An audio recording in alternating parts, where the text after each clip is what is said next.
moment in our countdown to remember and honor the lives of each of the participants on the Celestis Memorial spaceflight.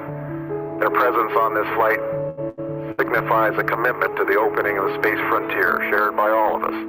We wish the friends and families present today and all those who are with us in spirit all over the world Godspeed, good luck, and our thanks for allowing us. Good evening, ladies and gentlemen. Time with you today. With Celestis. We're supposed to be having volume with our video here, so we're having a little technical difficulty. So we'll fix that up and show it to you at the end. But this is another one of our monthly meetings, monthly updates, shall I say, with Celestis and our intentions and our schedule. And as usual, have that presented to us by our CEO and Grand Poopah, as I call him, Charles Chafer, and I'm going to bring him up on screen right now. And Charles, how you doing? Doing all right, Mark. Actually, the video was working fine, but wow, that's what happens when I come off a vacation, and I think everything's fine. I think I'm still in La La Land, so we'll play that again at some point. So absolutely, we're doing well here. Little COVID crazy still. Company is still mostly virtual, although we do have one person in our office every day to kind of hold down the fort. But aside from that, we're making progress across a lot of fronts, and we're looking forward to tonight being able to talk about our Luna 02 mission, and very excited to be able to fill in the blanks on those details and to really get into our second mission to the lunar surface. To remind everybody, we were solicited by NASA in 1999 to help them make Eugene Shoemaker the first person buried on the moon, if you will, and created a memorial space flight to take him to the South Pole.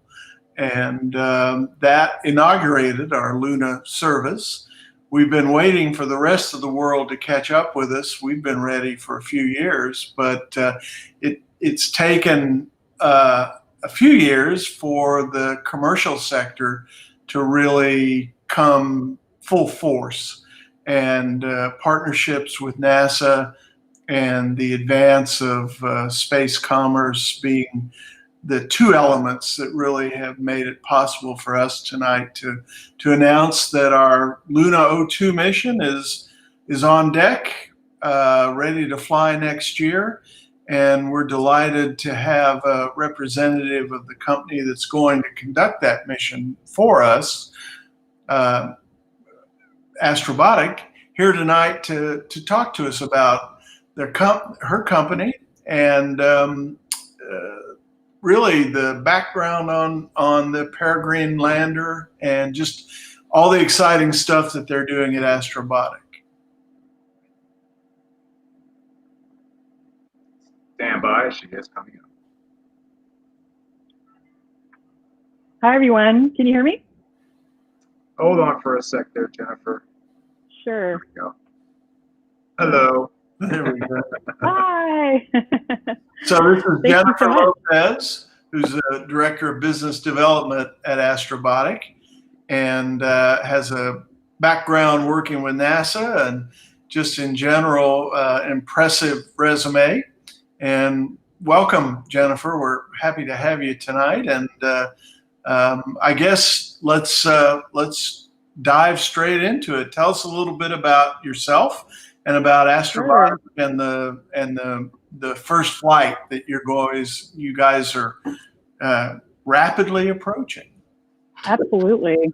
Well, thank you, Charlie, and thank you, Mark, for the introduction, and thank you to all of you out there for joining us today. First, let me just say that we are absolutely thrilled to be partnering with Celestis and to have Celestis join our first Peregrine mission next year. Our inaugural mission will be a historic one, and to have Celestis and Celestis participants be a part of the U.S.'s return to the moon with global participation of 6 other nations will be an absolutely unforgettable moment. A little bit about me, as Charlie mentioned, prior to Astrobotic. I've been with Astrobotic. I've been with the company for a little bit, coming up to a year now.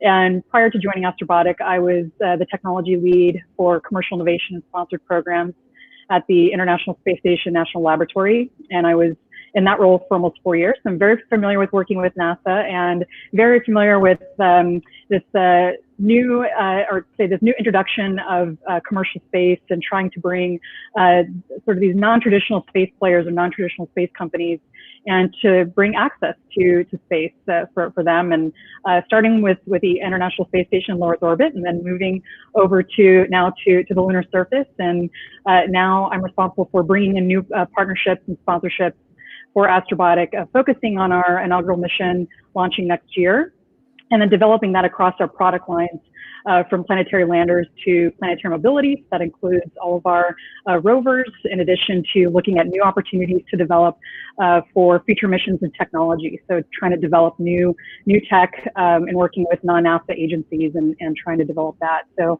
a little bit about Astrobotic. I'll give you a bit of background and some history first. So Astrobotic is a lunar logistics and a space robotics company.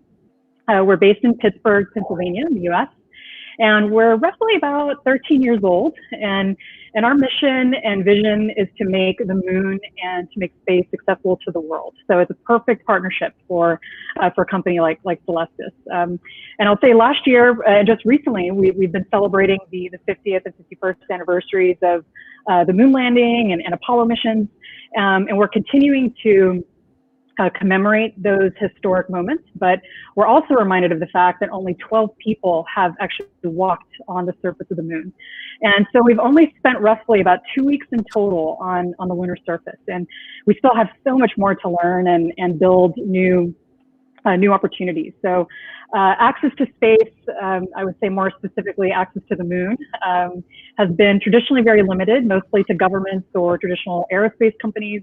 And we're really aiming to change that at Astrobotic. So we're essentially creating an end-to-end delivery services and lunar logistics services company, or to bring those products or bring those services to provide access to the public, and excuse me, to also be responsive to the demand that we're seeing in the consumer market, trying to not only be responsive to the demands being articulated by those customers, where Celestis is a great example, but also trying to really pave the way and serve as that, say, the tip of the spear for future missions, and to lay that foundation, of course, as we're building more of a sustainable presence on the moon. So our first mission with our Peregrine lunar lander, it's called Peregrine Mission 1, and this vehicle will fly next year in 2021. As you can see the image, the rendering of our spacecraft on the screen. The landing site will be at Lacus Mortis, which is located about 45 degrees north and 25 degrees east, about mid-latitude on the moon. And in addition to Celestis, we are carrying an array of different payloads and customers on this first mission, ranging from various technology demonstrations to rovers, artwork to sponsorships and marketing assets, representing companies, government agencies, universities, nonprofits, and individuals from around the world. And we now have 16 customers on board from 6 countries, very exciting. And one of those customers you could see in the image on the screen, one of those customers, of course, is NASA through the Commercial Lunar Payload Services Program, or the NASA CLPS program. And they have a number of technologies and science demonstrations that will study different aspects of the moon. And some of these instruments have been waiting to basically get a ride back to the moon for decades. So it's really exciting to be part of that history, and we're humbled to be launching those technologies to the lunar surface. And I'll also say it definitely goes without saying that the historic aspects and the significance of our inaugural mission are incredible. Not only are we going to go back we're going to be the first U.S. mission to go back to the surface of the moon since the Apollo era, more specifically in 1972, but Astrobotic's mission will be the first commercially led mission to go to any planetary body in the history of space exploration. It's very exciting. So that really opens the door for new commercial partnerships marketing and sponsorship opportunities that you wouldn't otherwise have with a traditional NASA mission. And not only are we partnering with brands and companies that bring that world-renowned experience and deep space exploration heritage, such as Airbus, providing key hardware for our lunar lander, or Dynetics, our propulsion systems partner, but companies, I'll say commercial companies like DHL are one of our commercial partners, the world's largest shipping company. They are our official logistics services provider. And as we know, DHL has played a pioneering role in shipping and logistics for many years. So it's only appropriate that they're part of this mission since they've been founded in 1969. And their leadership, they're really hoping to further develop lunar logistics capabilities in the future. And in parallel, they want to be able to continue to be seen by their customers and their stakeholders as a forward-thinking, innovative brand opening this new frontier in space. So we're really excited to also have them part of our mission. And that really, like I said, opens the door for other brands that they can see this familiar company be part of this and see how we can further develop similar relationships or further relationships with different brands from around the world. So of course, it goes without saying that commercial partnerships are critical and integral for opening that door to future opportunities for industry participation. And in these missions, not only these missions, but ultimately to really build the sustainable, or to start the foundation to build a sustainable marketplace on the moon, opening a new era of space exploration. So our services exist to make your space ambitions and visions on the moon a reality, and ultimately to make the moon and to make space more accessible to the world. So like I said, we're very thrilled and honored to have Celestis join us on this inaugural mission, and we look forward to hopefully having future Celestis participants in our future mission. Thank you. Thanks. Very informative, and congratulations. I remember, I think it was 13 years ago, it might have been 14 years ago, when a young man named John Thornton showed up in our offices here in Houston and introduced Astrobotic to us. And I said at the time, hey, we'll be on board. Don't worry about that. We've got great demand, and really happy to see the progress that you've made. One of the things that I like about what's going on and what Astrobotic is doing is, in many ways, I think it's analogous to NASA's decision to do commercial resupply of the space station, which is they took a government-only function of going back and forth to the space station with necessary supplies, and they commercialized it. They offered it out for bid by private companies, and it created a sufficient demand at the time that really made SpaceX. We think SpaceX today just rocks and rules the world, and it does. But at the time, that decision by NASA to go to commercial resupply for the station was really a big event. So fast forward a few years more, and a similar decision was made by NASA called CLPS, the Commercial Lunar Payload Service.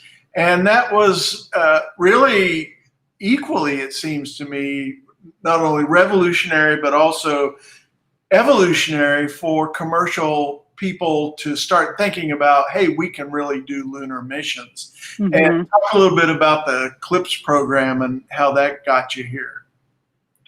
Yeah, so I think it's great that you mentioned both how NASA, in terms of the space station and really, those decisions to open the door for commercial participation. I mean, that was game changing. It also translated to new opportunities. When I was there, that really helped open the door because we had this transportation available and on a continual basis. So it added, more the regularly scheduled missions or resupply missions to be able to go back to station.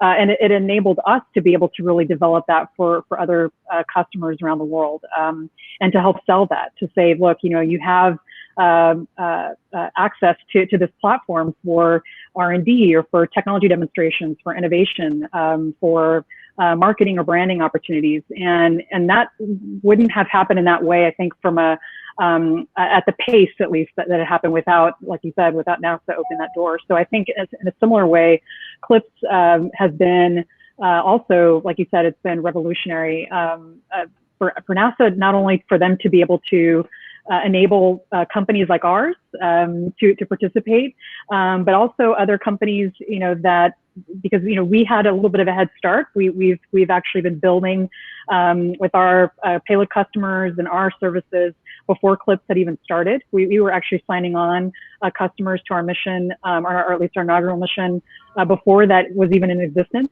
But there are other companies that are able to now participate and to also be able to open the door for new customers, and I think that's really going to enable this sustainability aspect, so we can have a little bit more of a regularity and try to. One of the phrases that they use is to have more shots on goal, Right.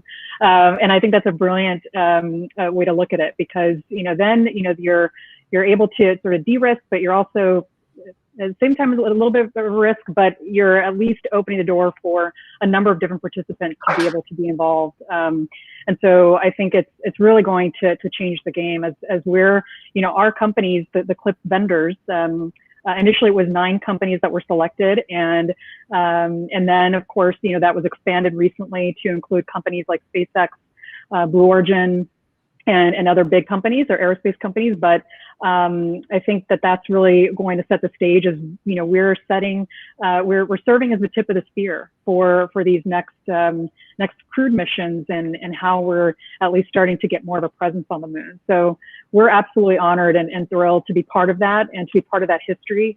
It's incredible. So I think it's really exciting to see how that's going to move forward in the near term. We can't hear Mark. Oh, I thought it was me. No, I can't hear Mark.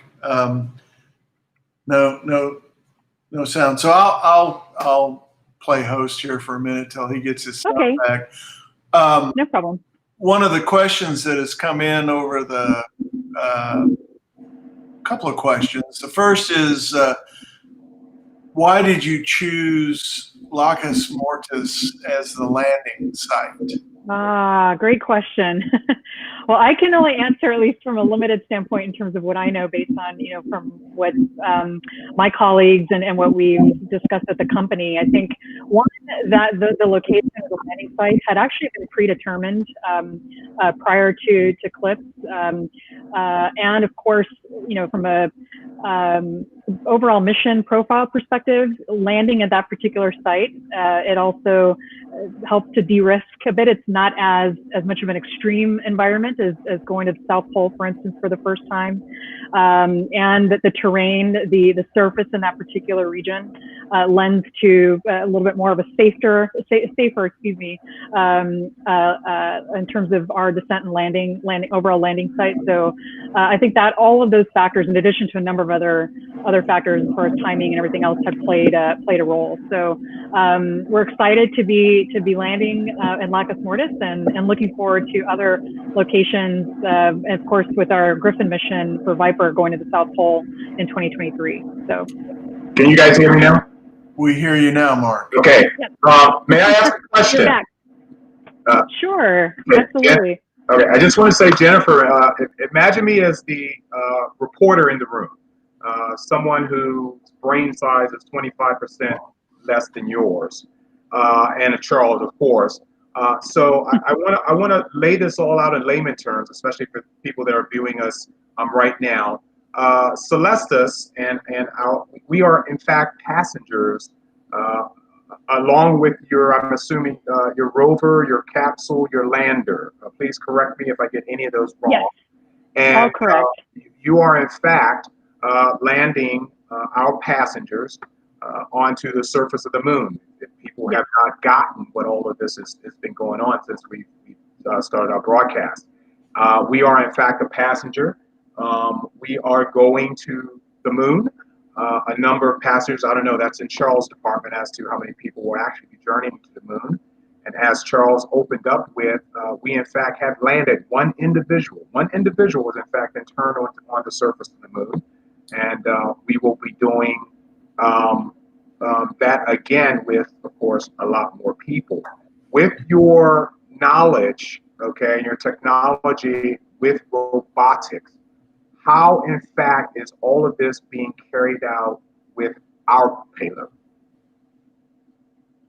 Sure. Let me go jump ahead. in before you answer Sure, that. go ahead. You all will be the first time we've landed on the moon. And I draw that distinction because the first mission on Lunar Prospector impacted the moon, as in crashed into the south pole of the moon.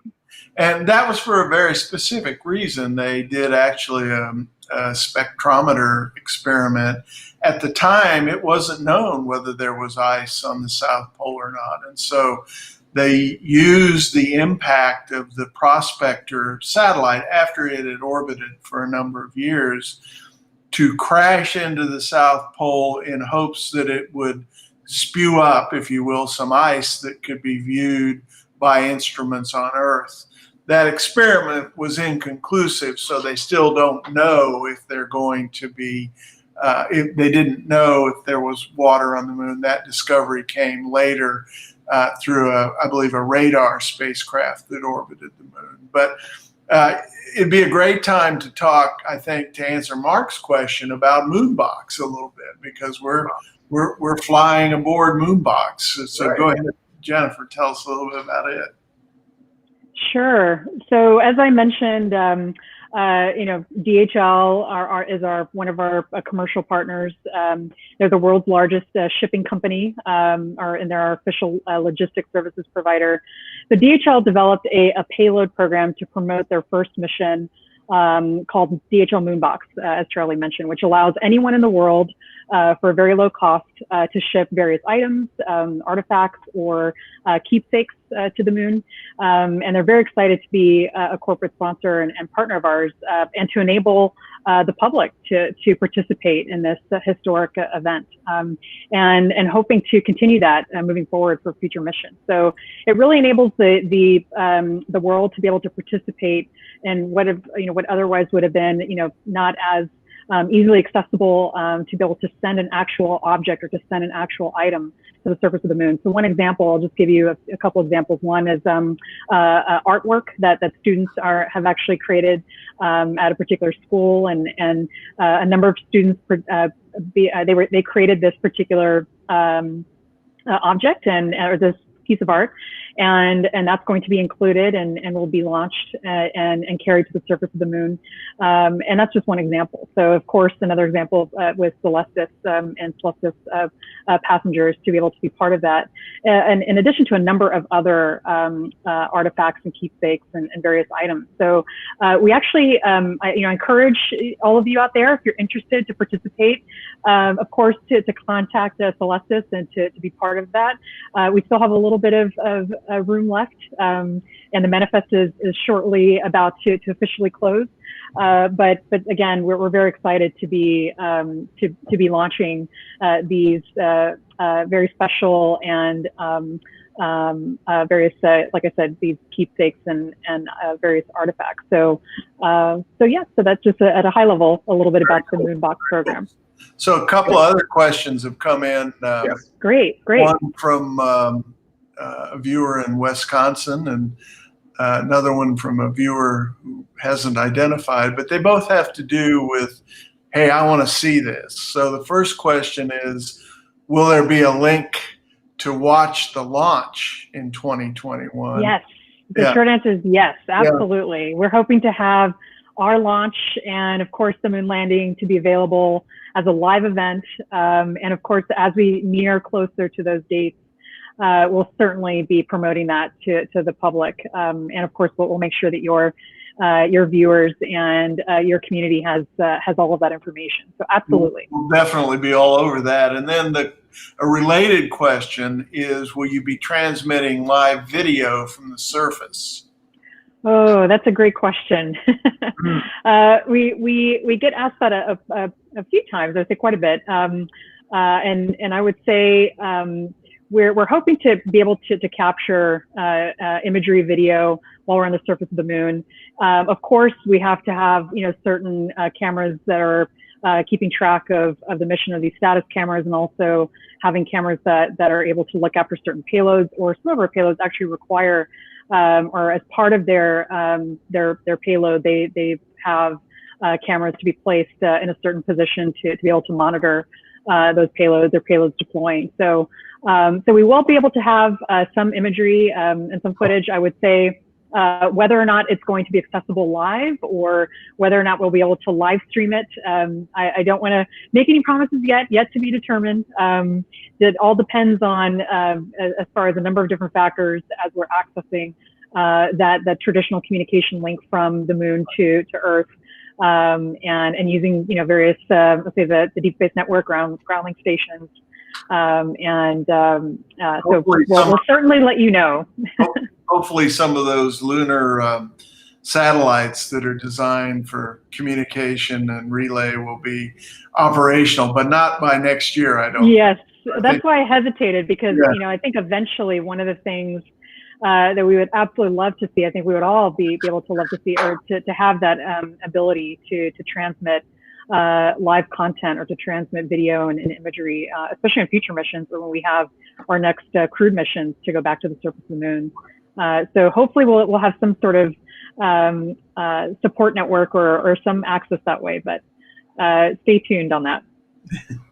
Okay, and if I can add, for those that are watching, we're watching, you can watch us both from our Celestis Facebook page and also our YouTube channel. We're both broadcasting live for both of those. We still have a few more questions coming in. I guess one basically is asking, and this is probably directed to Charles, he may know a little bit, I don't know. What is the nominal date of launch in 2021? It's not directed to me, it's directed to Jennifer, but what we understand, here's the thing about launch dates. Really? I've been in this business for 35 years and doing launches and what have you. Any date that we tell you today, I can almost guarantee that's when it won't fly. And it's just the nature of the beast. I have a friend who says space launching is like a golf swing. A whole lot of things got to go right for it to happen well. And so I believe there's a nominal window of Q3 2021, but Jennifer would be able but that's just sort of a target on the wall right now, I believe. Now, help me out here, Jennifer, if you just at any level. So I think that's a great response, and I would say, at least from our standpoint and what we're sharing with our community and with the public at this stage, it's we're targeting summer of 2021. So that's at least where we are now. And to your point, Charlie, that might it could change, but at least we're aiming for that time frame next year. Well, here's what we do with our clients, our families, as we call them. We keep them so informed, sometimes they get sick of hearing from us. But the only source that we use is not the media, not anything else. It's when the provider, in this case, Astronaut, gives us a date. We relay that instantaneously in the following manner. The first thing we post it on our website, on the launch event, the mission page. Second, we send out an email to all of the what are called primary contacts on the family. And that says what you've told us. And we then, as we get nearer the launch, we do things like Facebook Live events. We call people. We let there's no one that is not aware of what the projected launch time is. I think we're really good about that. I should note, for those of you who haven't followed us as closely as I have, yours will be, I believe, our 19th mission yours being the Wow. Luno 2 will be the 19th time we have performed a memorial spaceflight. So by now we're getting pretty good at it. Not perfect, we still make mistakes, but we understand how important it is for the family members to be informed and to know that they're part of the mission. And I think, again, I'll brag on my staff a little bit by saying I think we do a very good job of that, and we've heard that back from everybody that comes. Let's talk a little bit about both the, well, again, both launch and landing. So there's a question about disbursement, and I'll come back to that. But let's talk launch a little bit.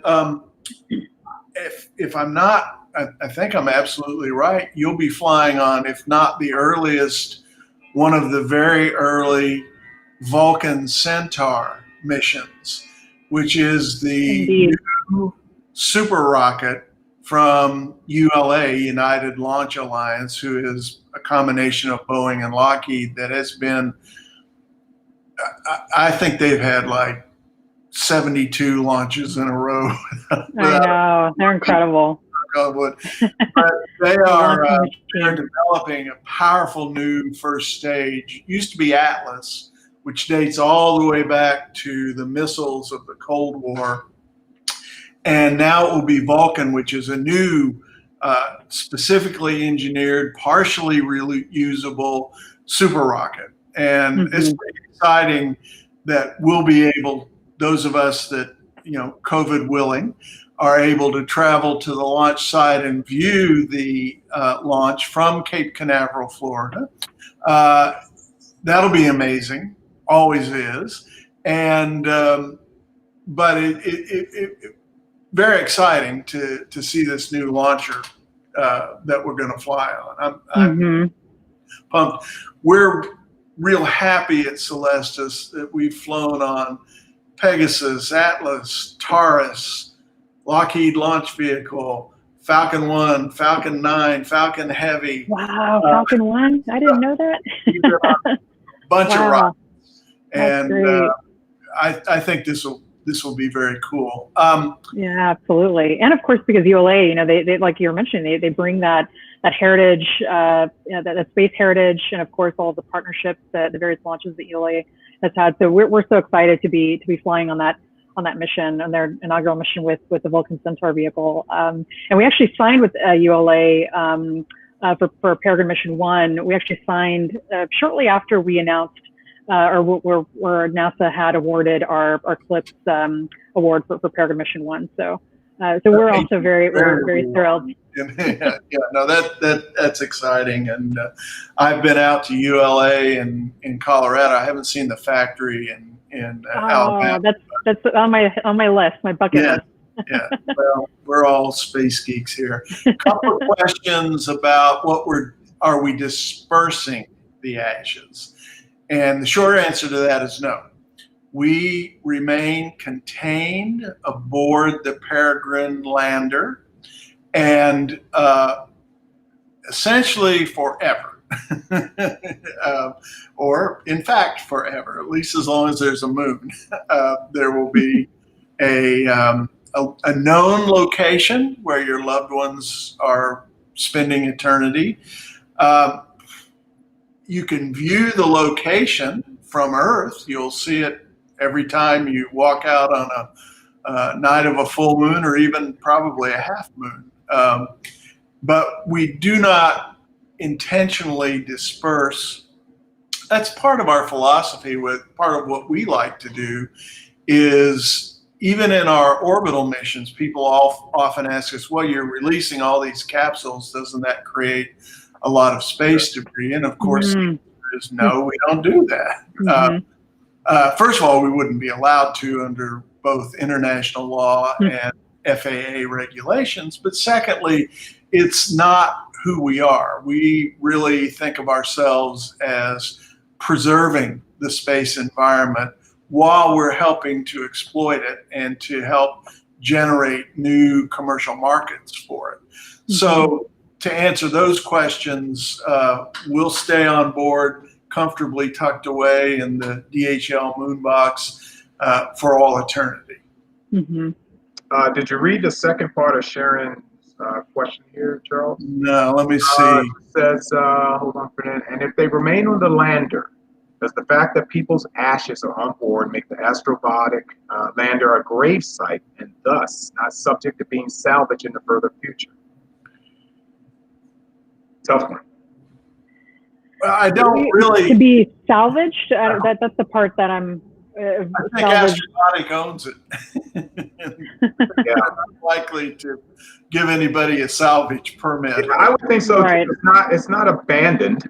You know, No. it wasn't sunk at sea or anything like that. So yeah, I don't think it can be salvaged either. It's a historic monument. Yeah, it'll be a historic monument. You're right. Mm-hmm, mm-hmm. And, Yeah, similar to all of the other Right. landers or missions that have. That are there. Yep. Yeah. I would even go so far as to say, I mean, this is me personally, but I would even go so far as to say even the missions that necessarily crash landed or didn't quite, Right. weren't successful, I still would hold those locations as a similar, in a similar way. Private property. Yeah. Jennifer, a stupid question. My apologies for this. I know we're doing a lander, but you're not going to have a rover on this mission. Is that correct? Oh, yes. Okay. We have a number of rovers on this mission. We have, so the slide that shows the various payloads, I know that the thumbnail photos are a little small, but you can see at least some little sneak peeks, a little snapshot at some of the rovers that we have. So at the top, with the U.S. flag, you see CMU. That's actually one of the first rovers that we've been creating in partnership with Carnegie Mellon University. And Carnegie Mellon University was actually how we started the company. For those that don't know or aren't familiar with our necessarily the full background or the history of Astrobotic, we started through CMU. It was through a group of students and a professor, robotics professor, or say world-renowned robotics professor named Red Whitaker. And then that group was created to essentially participate in the Google Lunar X Prize. This is more than 10 years ago. And then, of course, at the time, they saw a business model and saw an opportunity to develop the concept of Astrobotic into an actual business and spun out of CMU.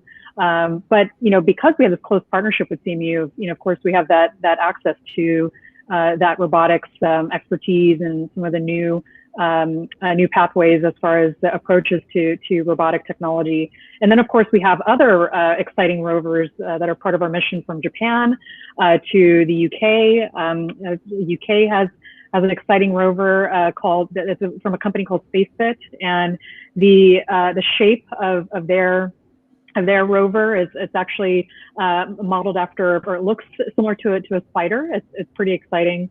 And so I would say spaceflight with the UK and Japan's rover, you can see it, it's not on this slide, but they're essentially going to be serving as the first lunar rovers for those countries. So that's also something that's pretty exciting to see those rovers traverse across the surface of the moon and conduct a number of different demonstrations and tasks. And so I think it's going to be really exciting. In addition to other rovers that we're looking that we're currently building and creating for different missions. So it's exciting.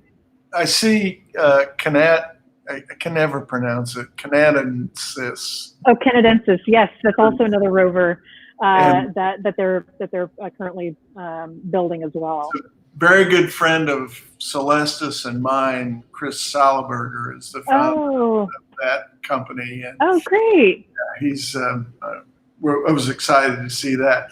So, some more questions from our families. And by the way, there are no silly questions. So. Exactly. Exactly. No silly questions. Yeah, and Charles, if you could probably address our DNA process. Yeah, that's especially on our flight and every other flights that we do. Question is, how do we include DNA? And I would love to know that myself. Actually, that's great. So what we do is we're partnered with a Canadian company up in Thunder Bay, Ontario, that does DNA processing. So if someone decides to send their DNA, they are mailed a DNA extraction kit, which is basically Not a COVID test. It's not COVID. I think it's Okay. saliva a swab or yeah, a swab.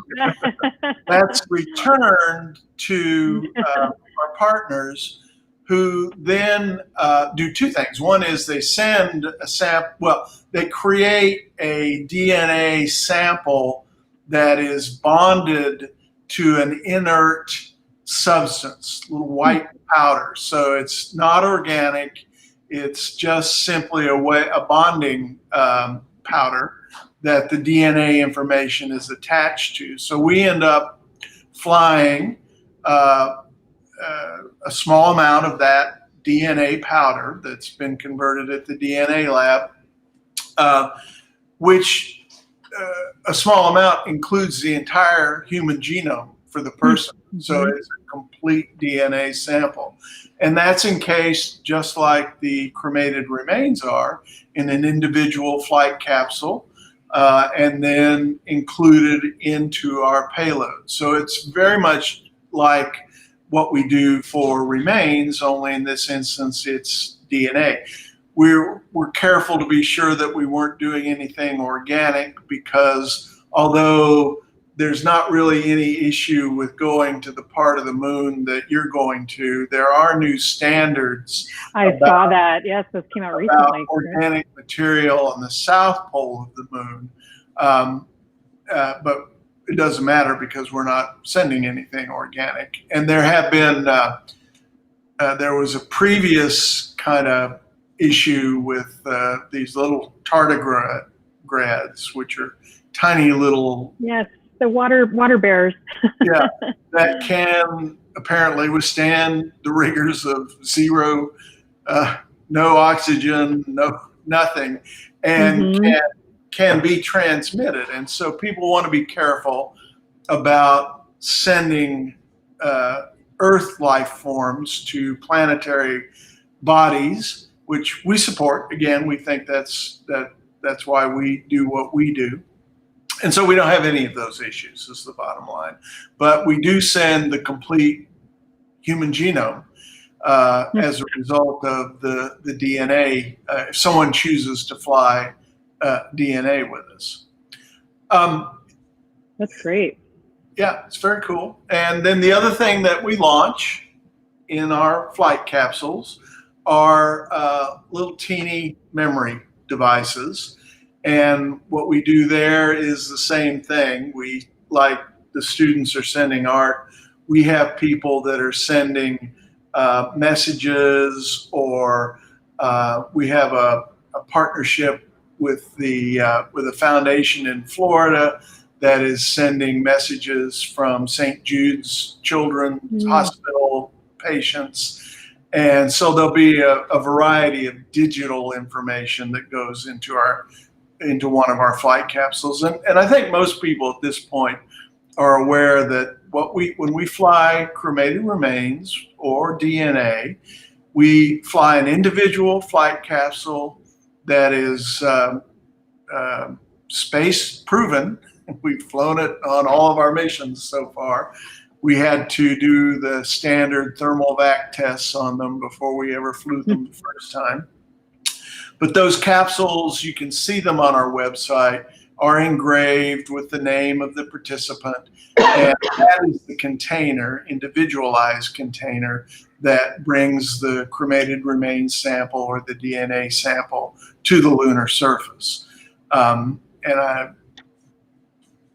If I could add, Jennifer had mentioned earlier in the broadcast that there is a window closing on, I'm not sure if that includes us, Charles. It does indeed. So, yeah, so I'm assuming that people are also going to be asking because they probably didn't know about the DNA process, but they don't have to be part of our other passengers to actually make it to the moon themselves. So I'm sure there is a closing date for themselves in terms of submitting DNA.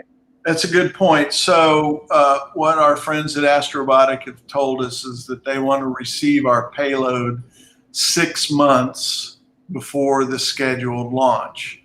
So for safety purposes, we would be sending it to them New Year's Day. Right. Right. Which means we need to receive the samples. We're saying November 1. We have a little bit of flexibility on that, but not a lot, because Right. we have to process them and do all the things that we have to do before we send it. The other thing I will say is that we're just about out of space on Yeah, payload. same here. So there is some room, and the good news is, as Jennifer said, they're going to be going there a bunch, and so if we don't tee it up this time, we can fly the next set of remains or DNA later. But, Mm-hmm. but if you want to be on this mission, which is truly a historic mission. Right. You want these bragging rights. You need to get in touch Exactly. with us real soon. Yeah. And we'll work with you. So that gives you about 3 months, folks. Think less than 3 months, but approximately 3 months if your intentions are literally to send DNA up on this historic mission. You might want to get cracking. So explore our website, see what the pricing is. You're going to have questions, give time to answer, respond, the whole 9 yards. 3 months is not that long, as you know. So you need to get cracking if you want to be on this flight. Is that the time frame, or how long does it take to do the DNA processing? I was just curious. Is there They generally turn it around in about a week. Oh, okay. It's pretty quick process. Mm-hmm. Doing DNA samples for us is not their main business. And I should say, for the people that have purchased our DNA service, they also get what's called a home banking kit. So there'll be a DNA sample that's delivered to you at your home, which you can use and store for genetic tests for any reason that people do DNA analysis. That's pretty cool. I like that. Oh, yeah, that is great. I didn't know that myself. That's pretty cool. We have to make Julie very confident of the fact that the ashes does remain inside the capsule. And I don't think, she said inside the capsules on the rover, but this is two different not on the machinery here, right? We're on the lander. We're on the lander. Yes, not on the rover. The rover's one of many is going to go off and do their job, while the capsule itself is basically interned on the capsule. Our capsules are interned on their capsules for all the time. Don't use the term capsule. Perhaps it'll be easier for there. I would call Peregrine the lander. The lander, yes. My apologies. Think of the LEM back in the Apollo days. It's Agreed. there of the LEM. It's just no live people on board. That's correct. And they will stay there forever in that compartment. Yeah. So Julie, hopefully we got that explained to you pretty well. If you still have more questions, like everyone else that's watching right now, send us emails, guys. Go to our website, go to our contact page, and fill out the necessary information, add your question, and we'll respond to you very, very quickly if we don't get to any of your questions right now, or if you don't have any thought up as of yet. Jennifer, I'm so sorry that I did not get this first. Whoops, let me do this. Did not get this first approved by you, but I found you somewhere, and I said, "Wait a minute." Oh, yes. Explain this to me, ma'am. Yes, this is actually taken in Washington, D.C. This was at the big STEM conference called the USA. I think it's the Science and Engineering Festival. It's a big, I would say, a global conference that brings students and educators and teachers from all around the world. And this was part of NASA's exhibit, where they had the ability to be able to take a photo inside an astronaut suit. And I'm actually familiar with this because, we used to have a similar setup with our space station or ISS traveling exhibit. So I saw the opportunity to take a photo, and And of course, because, it's in the conference, I'm trying to remember which it's in the big convention center in Washington, D.C.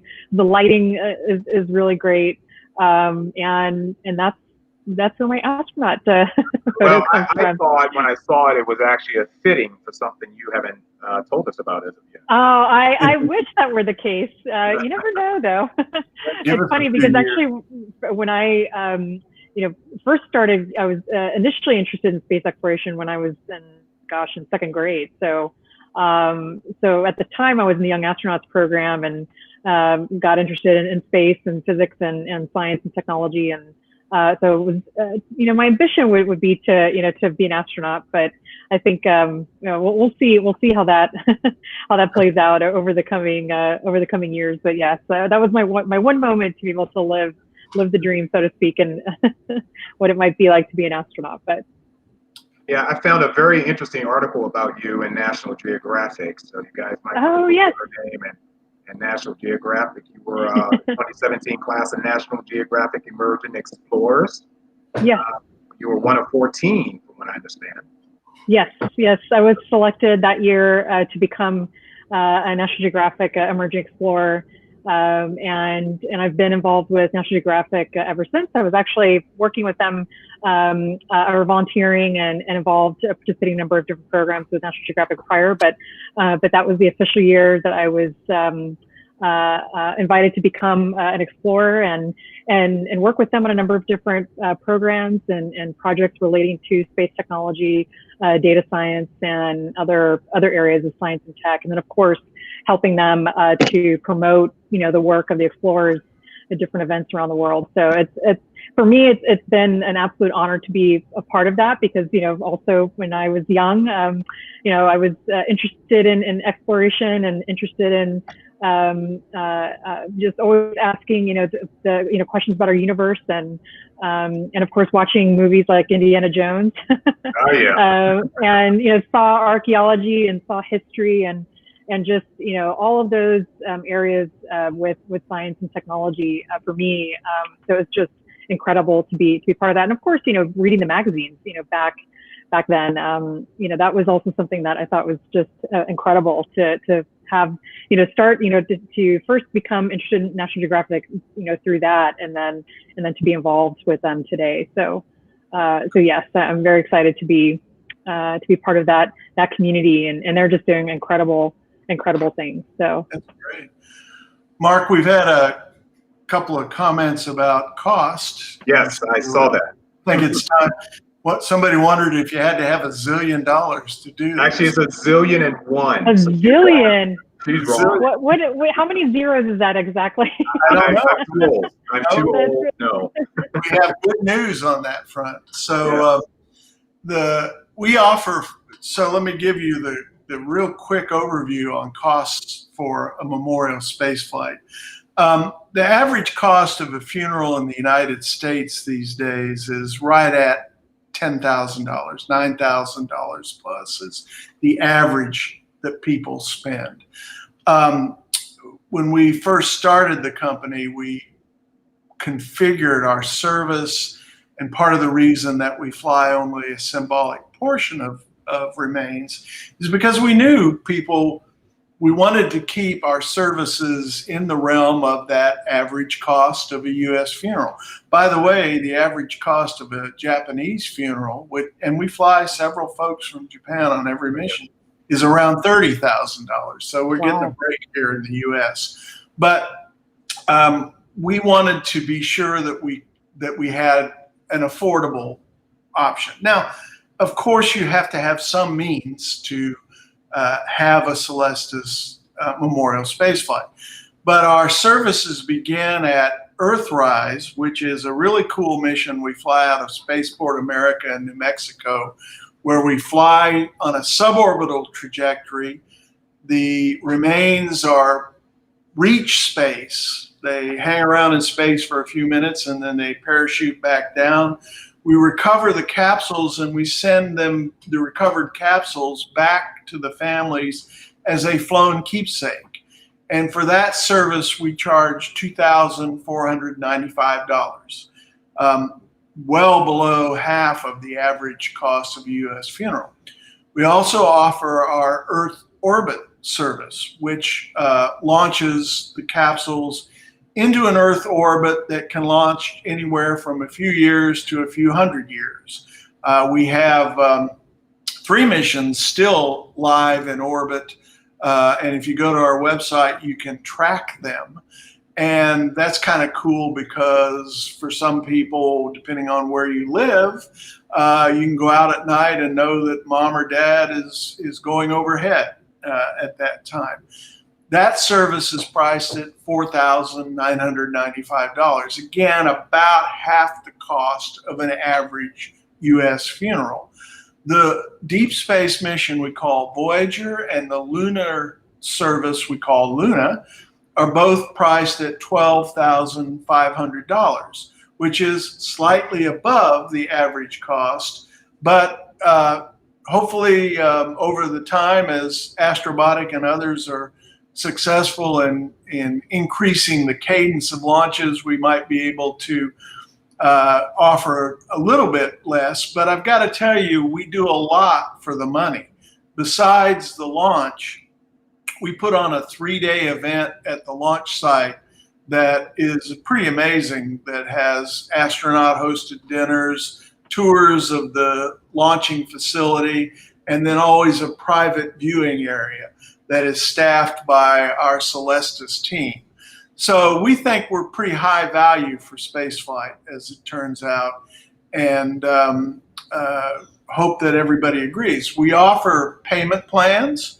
And we also offer pre-arrangement services, which means if you know you're going to want to do this when it's your time, you can sign up with us today, and your payments, the funds are placed in a trust account that's operated by a federally chartered bank.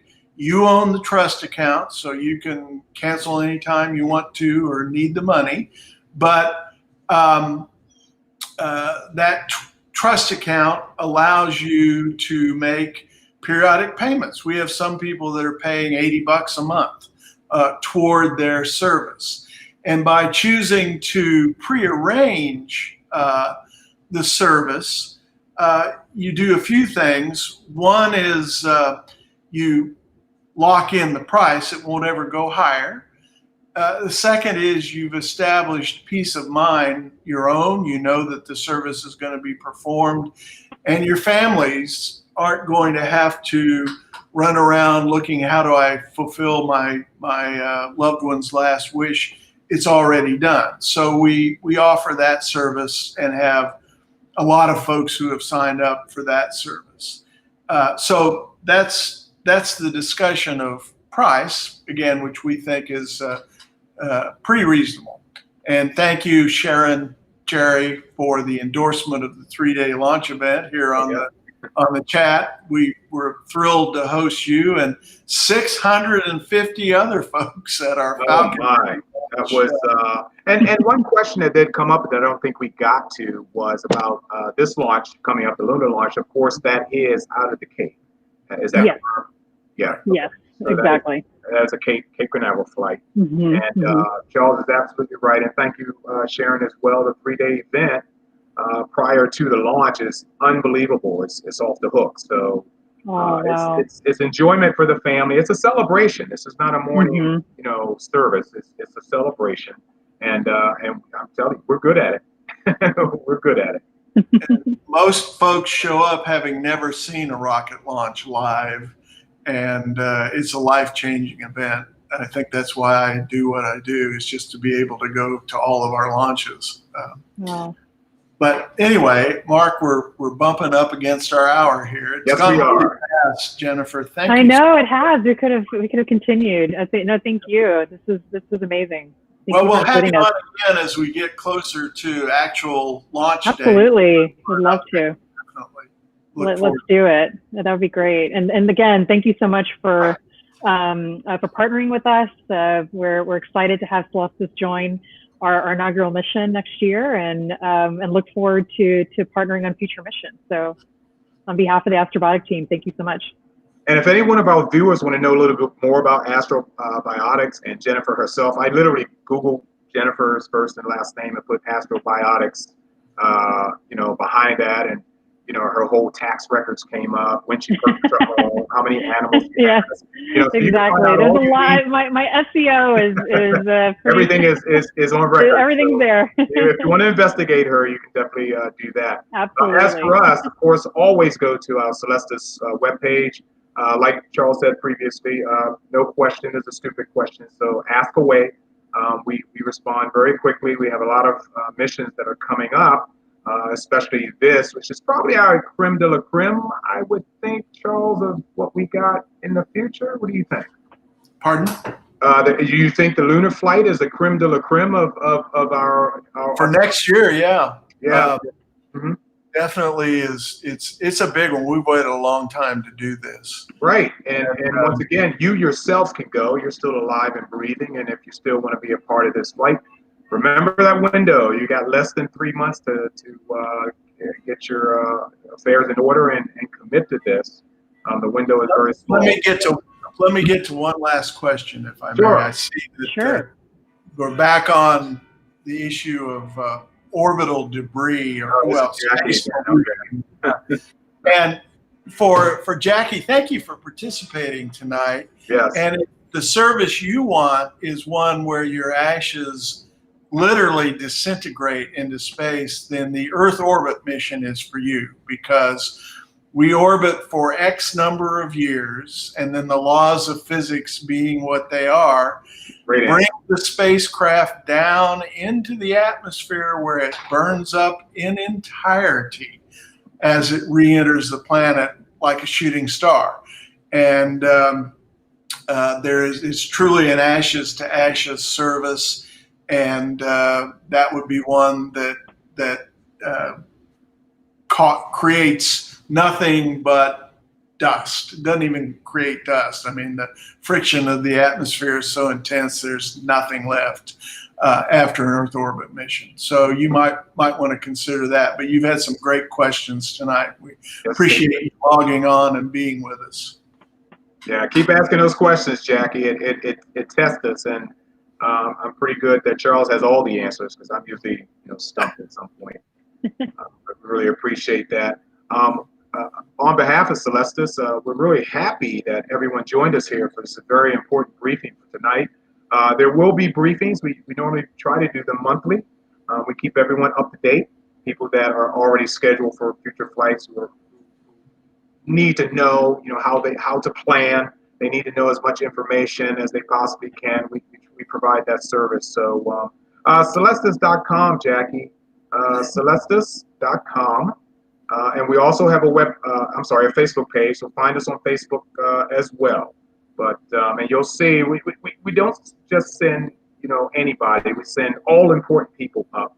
There are a few more celebrity-oriented people that has flown with us as well. But take a look at our website. You'll get so much information. Okay, since I could not hear this video last time, and I understand that it was playing, this is how we're going to go out. But I really want to thank Ms. Lopez for Thank you so much.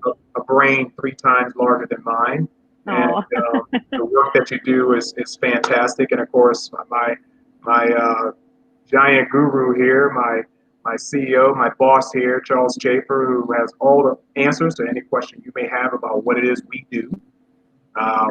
And just to point out the photo behind me, and it literally is a photo. It looks like it's just a blue blob. Yes, I was going to ask you that the last time we did one of these. I literally thought it was a flat screen TV up on the wall. It's a photo of the first ray of sun bouncing off of a new moon.